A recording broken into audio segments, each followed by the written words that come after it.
Hello, hello, hello. All right, before we dive into this interview, I want to announce that in the middle of this summer, I will be opening registration for my first ever Women in Construction cohort that I am calling Getting Unstuck. It will be a 3-month cohort that will start the beginning of September 2024. So keep listening to future episodes or join my email list to ensure that you are in the know as details are released. But for now, let's get into today's interview. Today's interview is with Kara Hermann. And before I introduce her, I want to tell you a little about what happened a couple months ago. So, I have this amazing client in the San Francisco Bay Area who is utilizing my services to get more women into the finishing trades in Northern California. And I was in the Bay Area for a few days doing interviews to uncover the biggest obstacles that are hindering their progress toward their goal.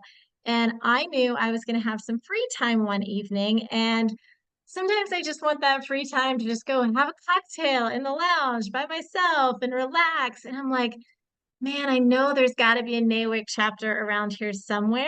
I'm going to see if there's a local NAWIC chapter has happens to have anything going on the night that I have open.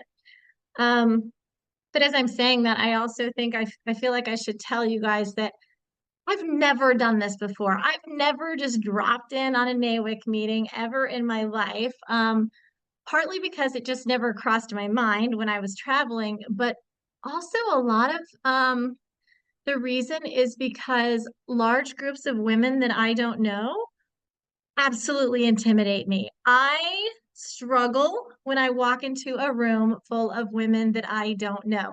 That in itself needs to be its own episode at some point, but just know I'd never done anything like this. And I Google and I find the Silicon Valley chapter number 99.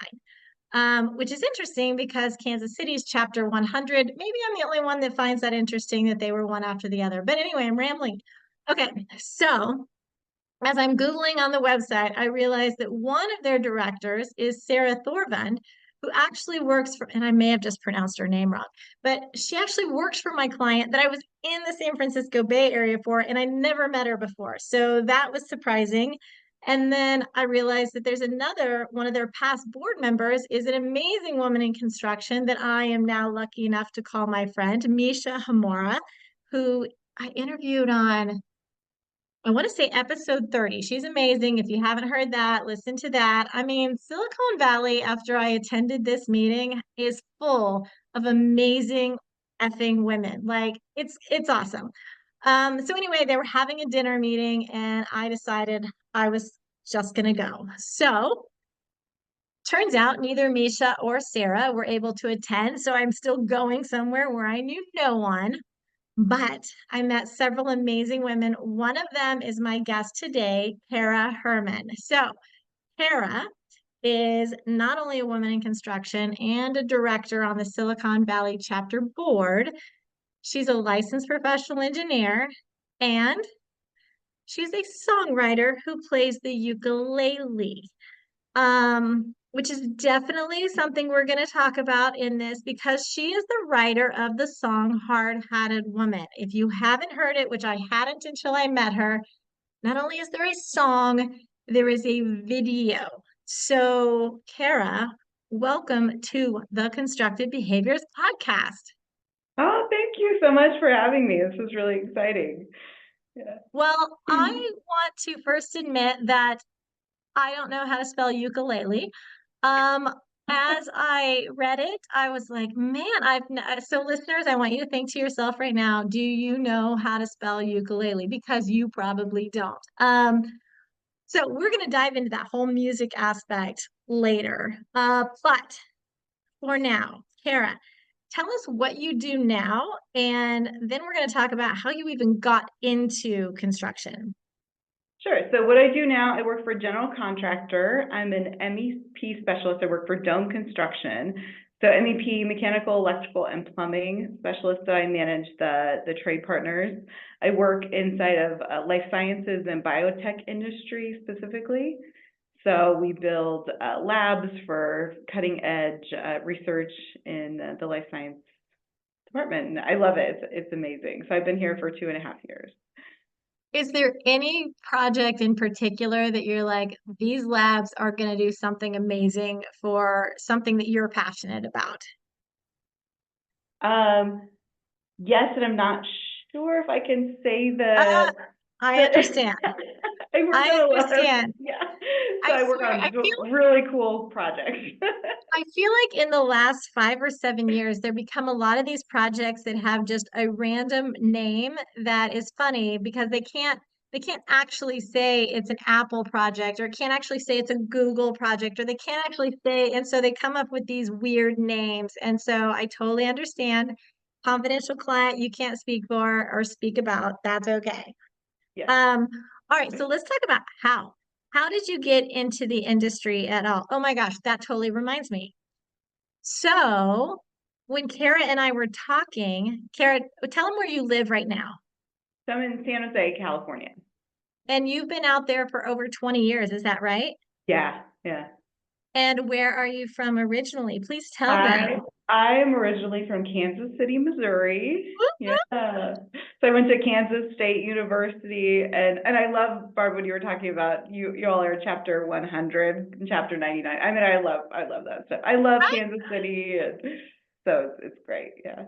Yeah, I thought it was so interesting that we just start talking at the event and you're like, yeah, I'm from Blue Springs. And I'm like, Blue Springs, Missouri? Like that was a competitor for Lee Summit High School. Like, granted, you were going into college when I was graduating college, I think is how that works. I'm a little older than you, but I can't believe you're like literally from right down the road, but you ended up in California for the No, last. I grew up in Lee Summit, so I was there until third Hmm. grade. Yeah, Meadow Well, Lane.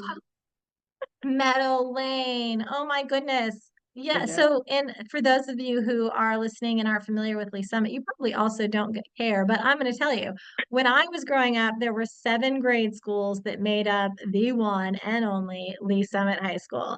Meadow Lane being one of those. Mine, I went to Greenwood Elementary. We were kind of the hit kids of the Lee Summit School District, but that's okay. All right. So, how did Small you get world. into construction? How did you get in? So I went to school for architectural engineering. So at Kansas State, there was a reciprocal program with the state of Missouri, so I was able to get my out-of-state paid for. So I got my degree in architectural engineering, and then I actually met my husband at an engineering student council conference in Florida. He was there from Toronto, and then he moved to Silicon Valley because he's in tech. So kind of by chance, I ended up in Silicon Valley after I graduated with him and moved out here, and have been out here ever since. So I've So been working in construction for about 22 years. So I started as an engineer, and then I did that for like 5 years, and then realized I wanted to move into the construction side. So I moved to electrical contracting because I did electrical engineering.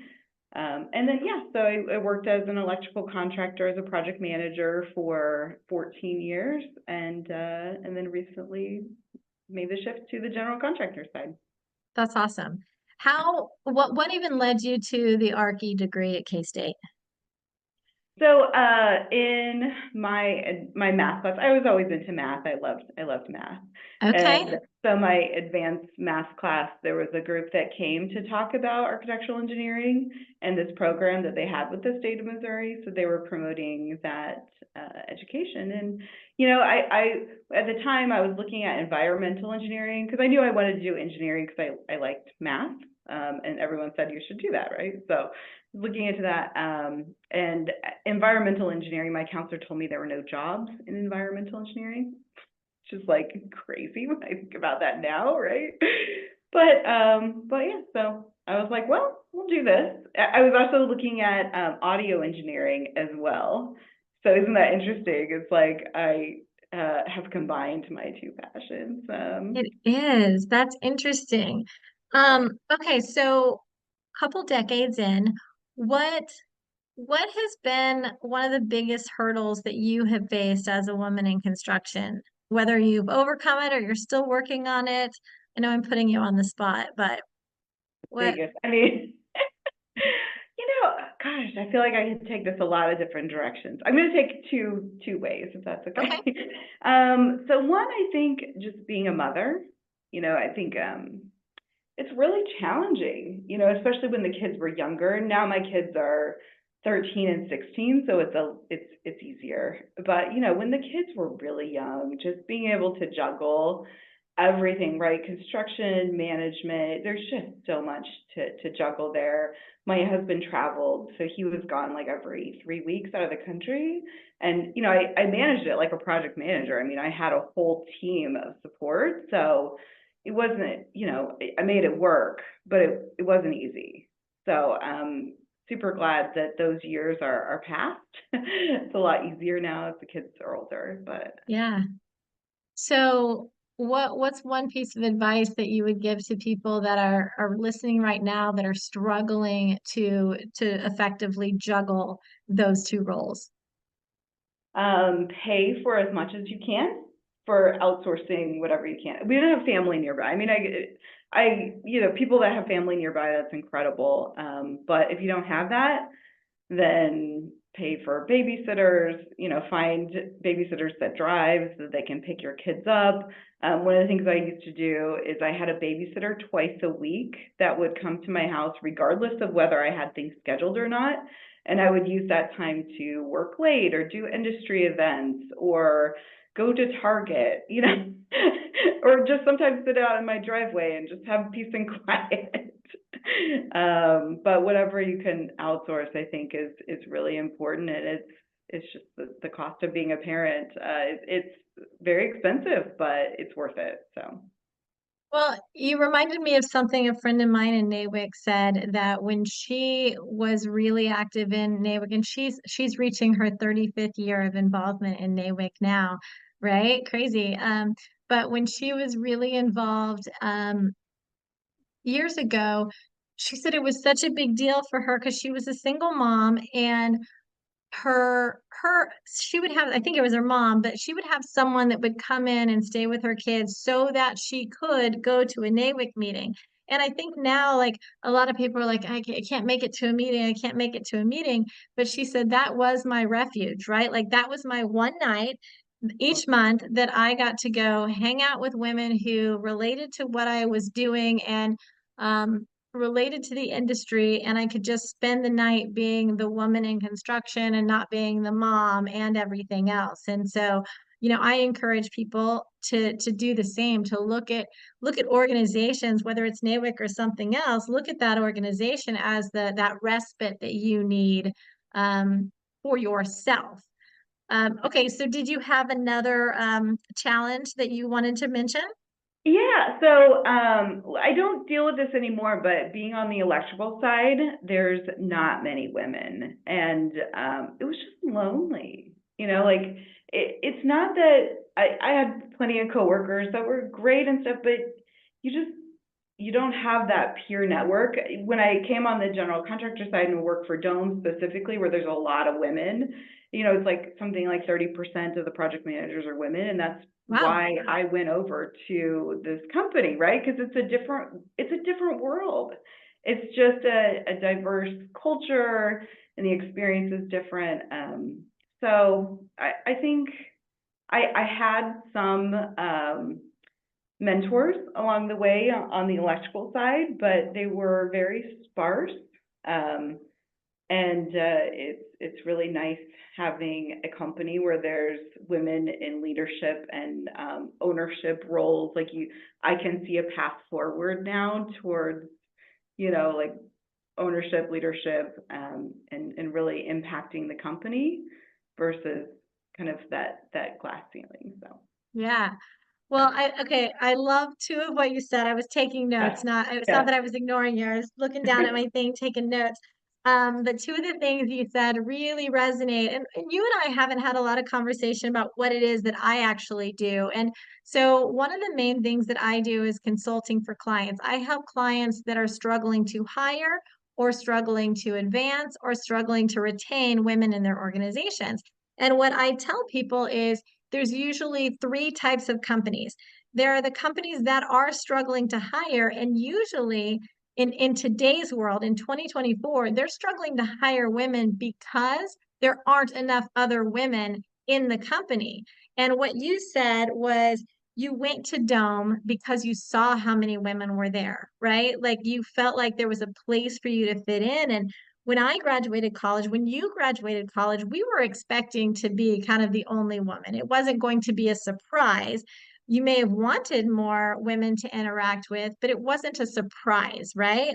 Right. Um, but that's not how it is anymore. There's more women in engineering, in architectural engineering, in construction management. They come out of school together. They're looking for a place that has people they can connect with and that look like them. And so that's why many companies struggle hiring because they don't have those women on the other side of the table at those interviews or that people can see on their website, etc. But the Yeah. second thing you said was about being able to see a path forward because your company has women in leadership as well. And that's the second kind of company that I say they have hard time advancing women. They may want to do it, but they're struggling to advance women. And a lot of times it's because they don't have women at the top or they only have one woman at the top. And that Yeah. one woman is maybe two, but she's so busy being the woman at the top. And that's a thing, right? It is a thing to be the woman at the that is in itself is a job. Um, she doesn't have as much time and energy to pull up and to mentor and men mentoring women is awesome. It's just not the same. And so that's that second type of client that I'm helping. Okay, you're getting women in the door. That's fantastic. But you have them all here at the bottom or middle, maybe, but they're not making it to the top. Why not? Let's figure that out, right? And what you said was exactly on point. You saw a path forward because there are women already there. Yeah. I Yes. love it. Yeah. Thank you. It's, I mean, it's exactly what's happening in the industry today, and you articulated it so well. Thank you. Yeah, you're welcome. You're welcome. Okay, so let's Oh, talk. oh, can I share uh one more thing too? Yeah. You may. So, one of the things, plug for NAWIC. I mean, I love participating with NAWIC, but I went to, it was during COVID, we did this like virtual tour of a job site, and it was with Stanford Healthcare. And there was a project manager that was presenting, and there were a whole team of women that were presenting, and it was really cool in the Q&A afterwards. And somebody was like, well, what's it like to be a woman in construction? And she just looked at us and she goes, I don't know, our team is about 50-50. And I was like, whoa. She goes, that is the way the healthcare industry is in construction. And that's what it was like, the light bulb. It was like, oh, well, then I think I actually just need to change the industry, right? Then the group that I participate with. And, Yeah, it's like on one hand, I kind of wish I didn't need to go that route because I love electrical construction. I mean, it's like, yeah. I can sit and talk to electrical engineers. They're like my favorite people. So cool. Electricians out in the field, incredible. But, I chose the environment over the work, which That's is, amazing. That's people can learn from what you just said. I yeah. want people to share that clip. Okay, we are going to switch to the music side. Okay. We will make sure there's a link in the show notes to your song, to your video. Um, but tell everybody like where did this song come from? Like tell oh maybe back up. What is the song about? Not just it's about hard-headed women, but tell them where it comes from, what it's about. Yeah, so where it came from is I was on the committee for our Women in Construction group at Dome, and we were planning an event. And at the time, I had written a couple songs, and I was like, I just threw my hat over the fence. I was like, I'm going to write a Women in Construction song, something to celebrate women in construction. And I was like, I don't know what it'll be yet. It was like 4 months out from the event. I'm like, I have time. And so, yeah, so it was just like a throw in the hat over the fence. I'm going to write this song. And then, yeah, I just thought of it. I was like, there is nothing better than a hard-headed woman, really like just what it takes to have the grit to participate in this industry and to keep going for it. And, I wanted to capture that experience of when you walk into a job site you know, when a woman walks into a job site, people look, and it's not like, oh, what is she doing here? She doesn't deserve it. I mean, for some case that it, but even if they're accepting, it is notable when a woman walks onto a job site. Especially, you know, anyway, so I wanted to capture that whole experience. The start of the song is walking into a job site, and just celebrating the women in construction and all the people that have came before us that have really paved the pathway to participating in this amazing industry. So you sent me, I saw the video.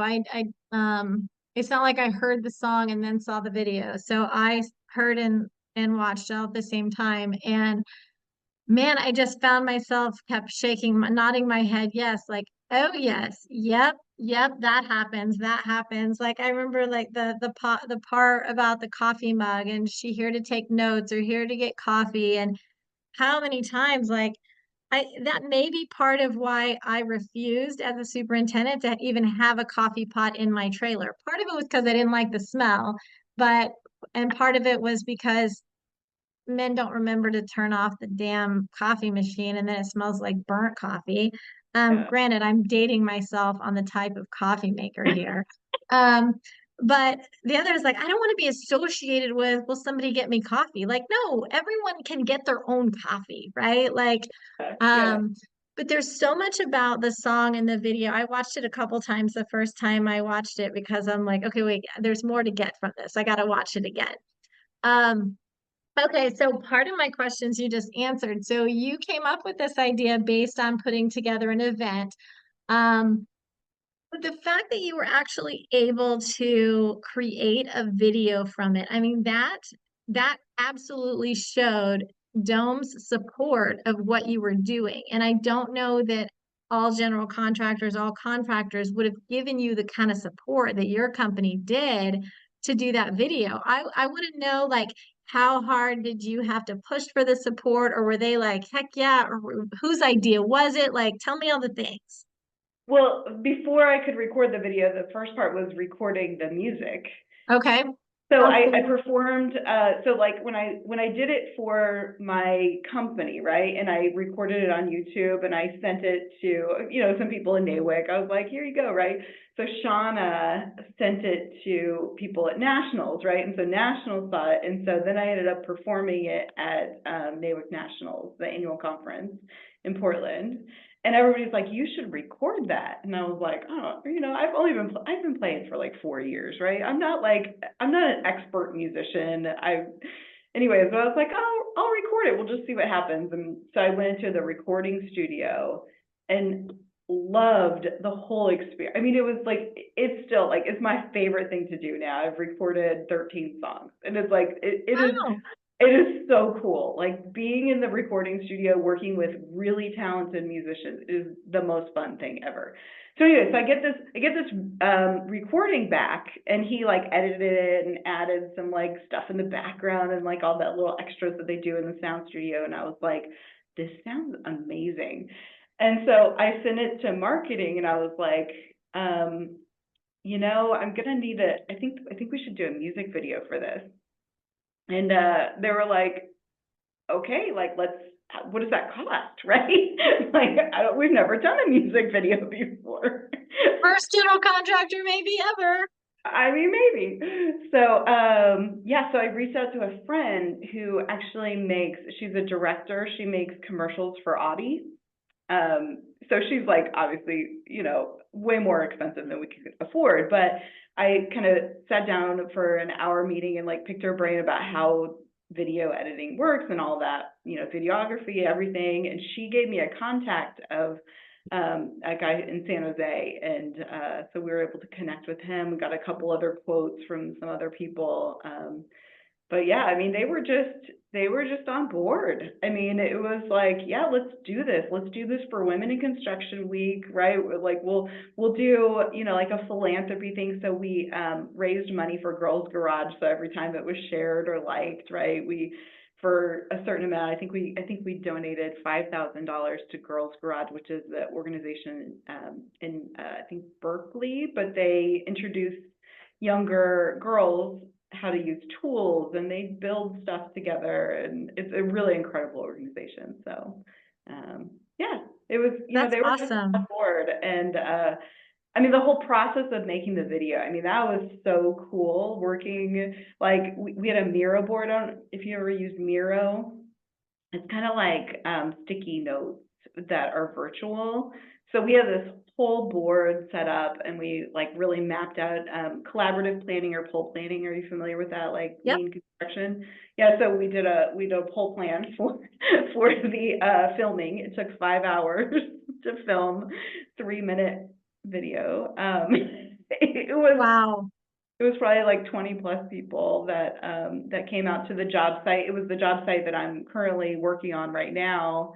And we worked it out with the owner to let us use the building, and it was an empty shell. We were working on the building next door, so we had the space to ourselves and made a video. So So in pretty the video, fun. if I remember correctly, there's men and women in the video, and there's two men in particular. I'm kind of curious how hard you had to twist their arm to do the dancing and the singing and be in this video because unless I'm wrong, they looked like they belonged on a job site. They, yeah, they really did belong in a job site. And what we totally lucked out is the really tall one, his name is Omar. So he had just started on our job site that Monday. So he walks in on Monday, he'd just come back from paternity leave, right? So he's still kind of like wrapping his head around where he's at. I'm like, Omar, how's your dancing skills? And so he was just like, okay, I guess, construction hadn't started as building, so what else is he gonna do? What's amazing. Yeah, it was so fun. Yeah, it was a blast. Yeah, they were great. Well, and I love that you said he just came back from paternity leave. I mean, that's another great thing that your organization is doing. It sounds like Dome is really forward thinking on a lot of that. Um, I want to use the word stuff, and that doesn't seem like the right word, but you know what I mean. Like life balance, family matters. Yes, Yeah, yes. yeah, Gen like I mean, equity for it's everything.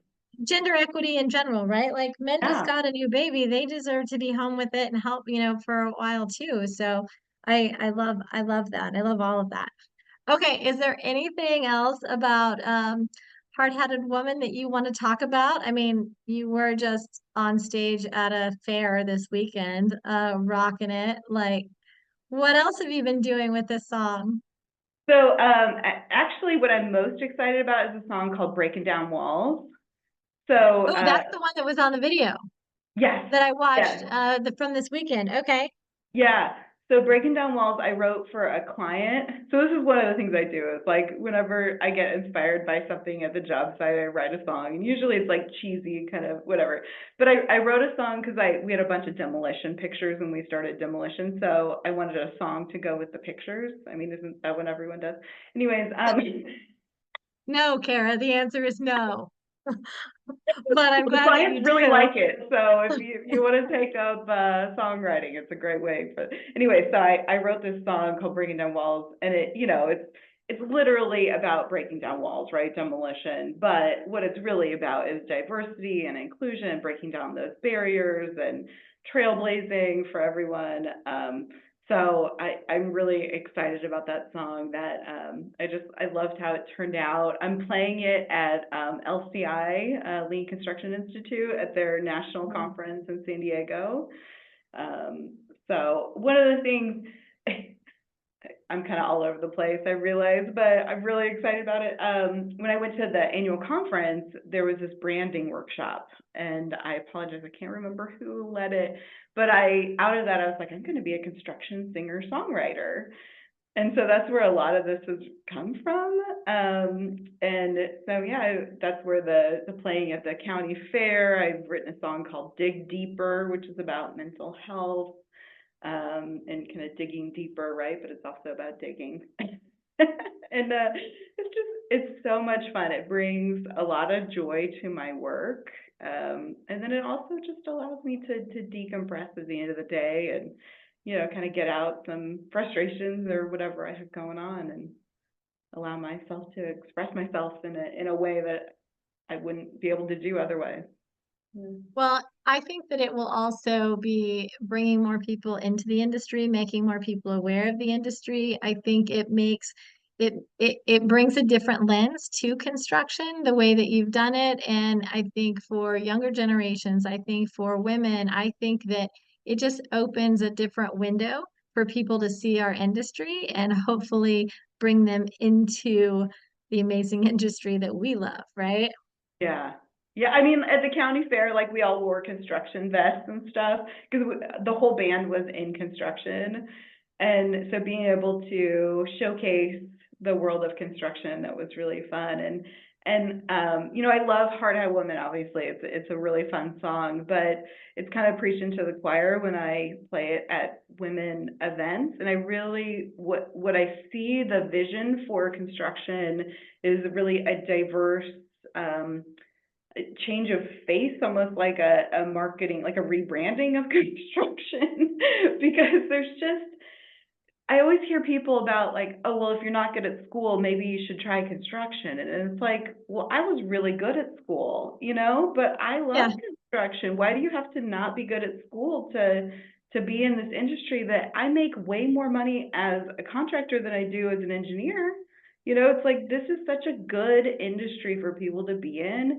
yeah. And I love promoting it. I love getting the word out about what a great industry it is. And especially being a woman in construction is there are advantages of really being a woman. It takes some creativity to make it work for you, but Does sometimes. Yeah, it does. I love what you're doing. I think it's great for the industry. All right, so my final favorite question, what is one constructive behavior that you would recommend for people to improve their careers or the industry? so I would say curiosity. Bring curiosity. I think one of the things that I've learned out of just asking a lot of questions and not being worried about what people think about me, that I should know the answer, because sometimes it may be a dumb question and maybe people are like, what a stupid girl. But you know what? I'm going to go to the next project and I'm going to know the answer. And there are people sitting in that room that don't know the answer. That's And right. yeah, so just bring lots of questions, curiosity, and people, especially our trade partners, they love to talk about what they do, right? Like, tell Yep. me, what is that fitting that you're putting on there, right? Oh, tell me, like, how does this work? And they just love to talk about it. Yes. And I love learning about it. It's so fun. And anyways, it's great. Taking lots of videos. I'm always like, I always take pictures and send it to like talk to my superintendent. What is this? How does this work? So yeah, it's great partnering with our superintendents and trade partners. Well, and I'm sure you don't know this. So the name of my actual company is Levocity, Levocity, and it is a combination of the words leveraging and curiosity. Mm-hmm. My company tagline is leveraging curiosity to drive change. So I love that you landed on exactly my purpose because I 100% agree with you. That is what we're doing. We have to get people interested and want to learn more. What do you mean women have challenges? What do you mean they're still having challenges? Isn't everything, like leverage their curiosity where they want to continue the conversation. They want to learn more, whether it's on a job site or about the people in the industry. Leveraging curiosity is absolutely the key to huge improvements for your career and for the industry. So thank you for unknowingly landing on exactly what I hope people will say. Yeah, So I want to say thank you for not only being on the show, but for writing and for sharing your song. I think it's absolutely amazing. Thank you for doing that. Um, and as we wrap up, I just want to remind the listeners to keep a lookout for my first ever Women in Construction cohort that I'm calling Getting Unstuck. It will start in September 2024. And if you're not yet on my email list, you can click the link in the show notes, be added so that you are the first to know when registration opens.